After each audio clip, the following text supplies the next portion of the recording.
The following interview was filmed under strict lockdown rules. Some of the content you may find shocking. Flat lie rule means illegitimate, not allowed on the throne. It may make you question your spiritual beliefs. The biggest secret in the Catholic Church is that there were two Jesuses.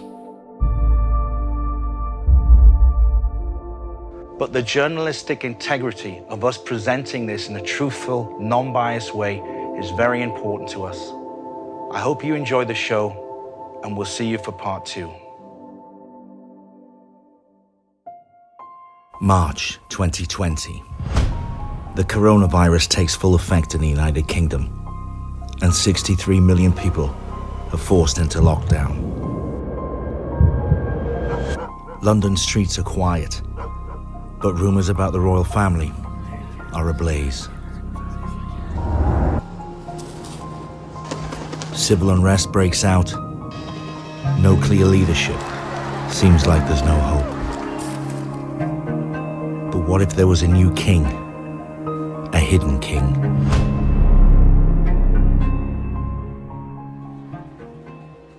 After a restricted journey across Europe, we made it to the secret film location and we got prepared.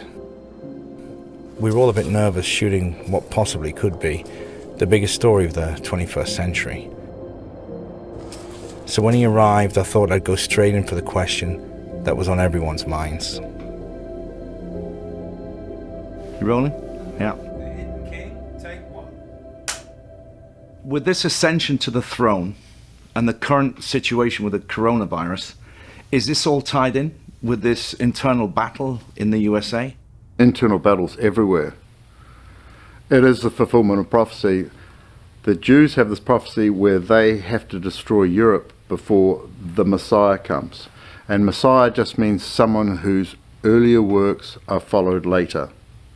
And all of these words have definitions like Lord, Christ, Messiah, Mashiach. Mashiach's born on a certain day during Rosh Hashanah after 7 years of certain events, which just happened to be my birthday and the time of my birth, which makes me King of Israel. Now, Israel's supposed to be run by a temple, not a government. So in acknowledgement of me being Mashiach, Israel has not been able to form a government in the last 17 months. So is this all tied in with what you have to do as well? Absolutely, absolutely. And we've been working on this since 1988. I've been working on it since 1980. It's just a normal life. I grew up in New Zealand.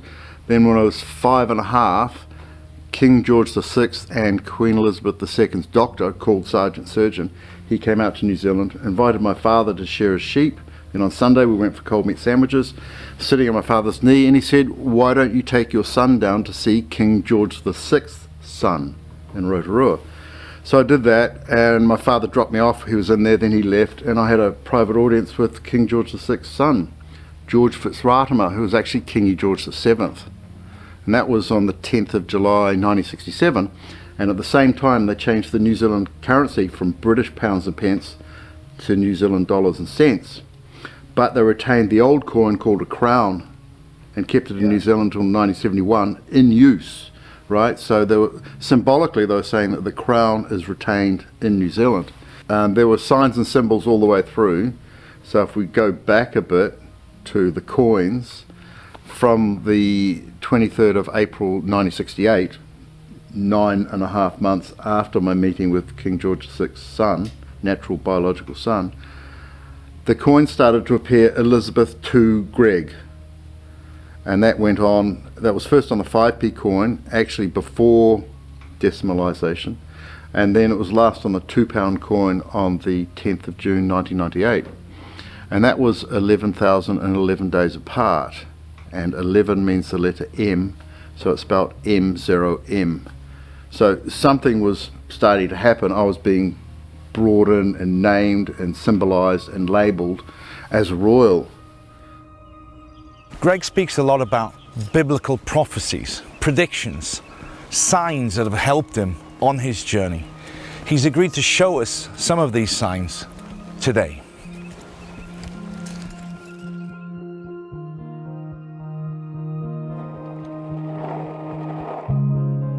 is a prophecy marker. It's a stele. It's the disc stele, and it was put up in June 2000, and it predicts the day that I would arrive, pretty much within 6 days, and it shows the location from Jerusalem, and that location is 11 miles out. Okay. It's 2,222 miles to Jerusalem, and this says 2,211, and that 11 is a guide to rotate the disc mirror 11 degrees, and then it's an exact match with the Sea of Galilee in the shape. And C, S-E-A, is homophonous with the Roman numeral C, which is 100. And the disc mirror is exactly 100th the size of the Sea of Galilee. Wow. You've worked all this out? I just came across it one day and saw it, and it predicted how old I would be when I noticed it. And the coordinates on it are actually the coordinates of the Sizewell nuclear power station. What? Which is 21 nautical miles away. So the code is to size this up well, it's nuclear. So I had a look at this, I had a look at the disc mirror, I related it to the Sea of Galilee, and then they built a structure over the water, which is a floating platform, exactly where the apostles left on the Sea of Galilee, and it does a right angle exactly where Jesus was standing on the water. It's like, size this up well, it's nuclear. So what is something like this doing in a rural village in the middle of nowhere? It's part of Christianity's oldest science called typology theology, which means that what happened then will happen in another place in some future time. And this stone, this stele, marks that future time and marks that location. And I'm going to show you just how involved that prophetic marking is.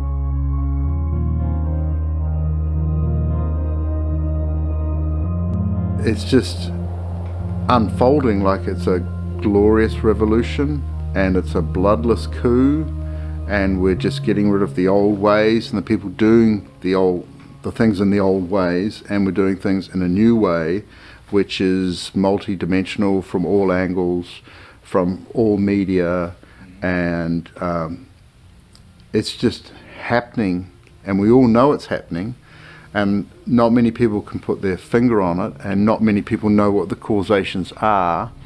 One of the causations is that the British royal family has been flat-lie royal since 1840.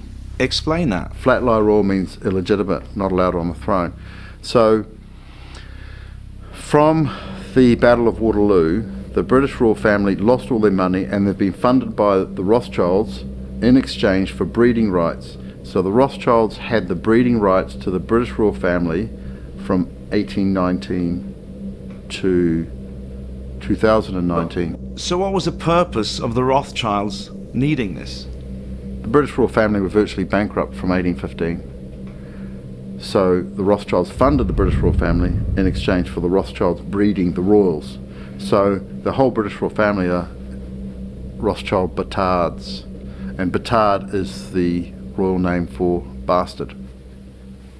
So what I did in my legal documents is I exposed King George V of England as being sired by Tsar Alexander III of Russia, and I exposed Queen Elizabeth II as sired by artificial insemination by Winston Churchill, who was actually the illegitimate son of King Edward VII. Hang on. I know, it gets too much, so I'll show you a chart. Okay, so you've got it all laid out for us to see? Absolutely. Greg has produced a chart showing a surprisingly different narrative of the royal lineage we've all become accustomed to.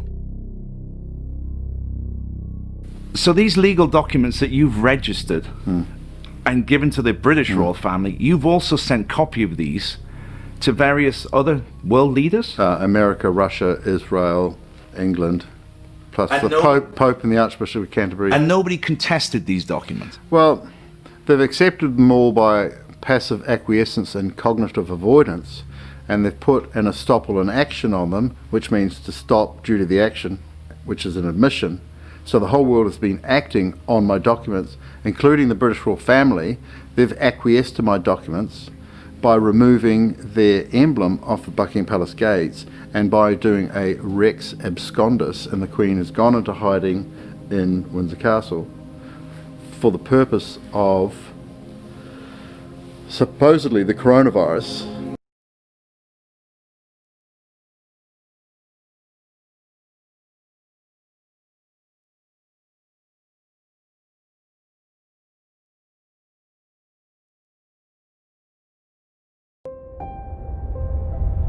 After the amazing response of episode 1, we thought long and hard about how the viewer could get to know Greg on a more personal level. So, two friends sitting in front of the fire chatting, completely unedited. He does, he blows my mind up. Coffee with the King. Greg, it's been an amazing few days with you, but I just wanted to sit down and have a cup of coffee and just slow it down a bit, just take the pace out of it, because it's been crazy, and I don't know how you deal with all of this that's going on in your life right now. Yeah, it has been really intense. I've got 2,500 emails that require answering. Really? And I've showed you through them, and I've gone scroll down, and it takes a minute or so just to scroll down them, and they all require personalised answering. So we thought we'd have a little fireside chat and answer their questions that they've kind of put forward to us. Yeah, but you had 2,500 emails yesterday. How do you even go through all of those? Does that happen every day? Well, to actually answer their emails, it would take about 3 months full time. Yeah, you couldn't do it. You just can't do Yeah. it.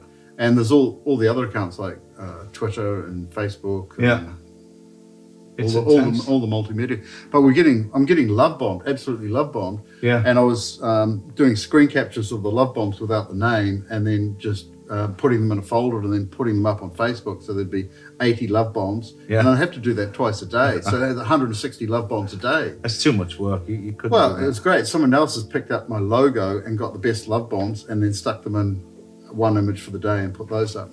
So that's just fantastic.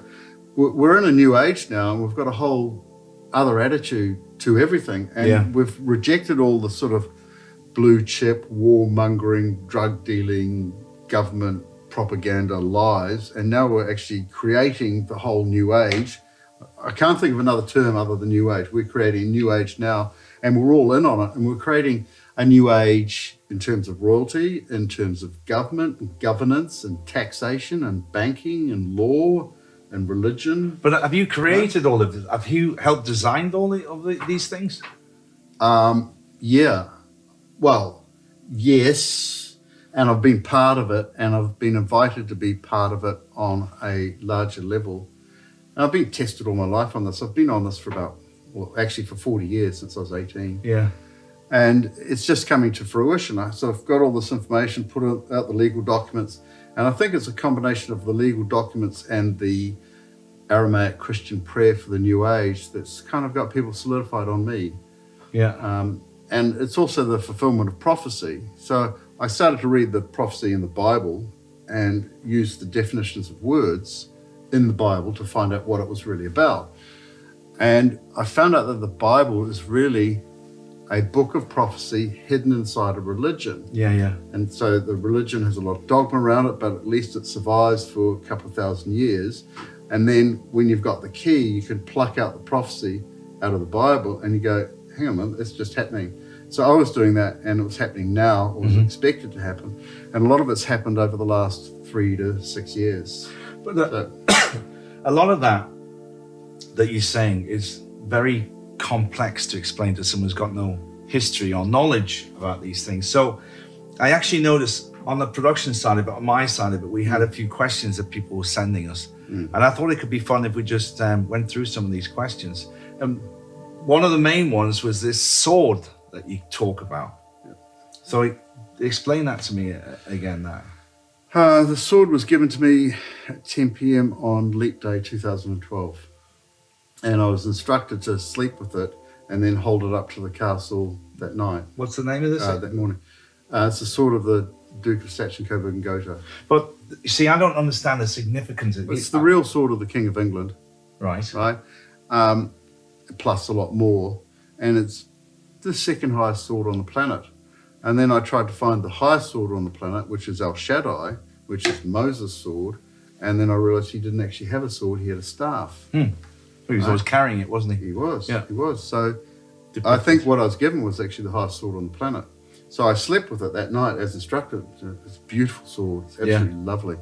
And so I slept with it and then rolled over and slept with it. And then I got up in the morning and held the sword up to Moorish Castle, which is a castle with giants, which is related with kingship. And that was Moorish is the Moros is the root word of mulberry. And David, as in King David, hid under the mulberry tree twice. So that was my initiation into the House of David. And what it says is the House of David is not a direct line, a bloodline. It's by secondary means, which includes initiation. Right. So holding the highest sword on the planet up to Moorish Castle on the 1st of March 2012 was my initiation into the House of David. Strange, you know? How did that feel? Is it hard to take in? Kind of, well, you know, I received a whole lot of titles that day, 1st of March. So this was going on. You know, honestly, when you get a proper initiation and you get knighted with a sword and you've earned it and it's all genuine, feels great. You know, just, you know.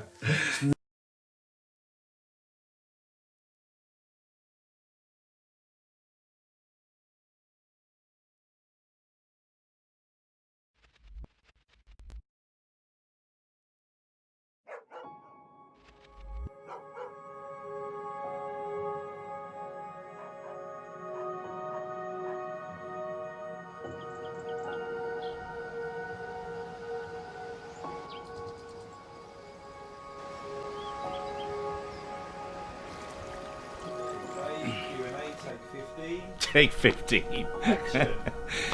Hello everybody from southern Spain here in Andalusia. It's the first week in September. It's the most beautiful month here. And today we've got a little bit of a different episode to bring you. We're going to give you a little bit of background story on all of us. We've got a very special day planned and I've invited some very good friends of mine. And I asked the audience, our listeners, our fans, to send us all the Q&As, your questions and answers. So I've got Lee Dawson here talking about the health issues. Charlie Ward is going to be talking about Jasara a little bit and his backstory, their careers, and myself, of course. So I hope you enjoy the day and let's get started.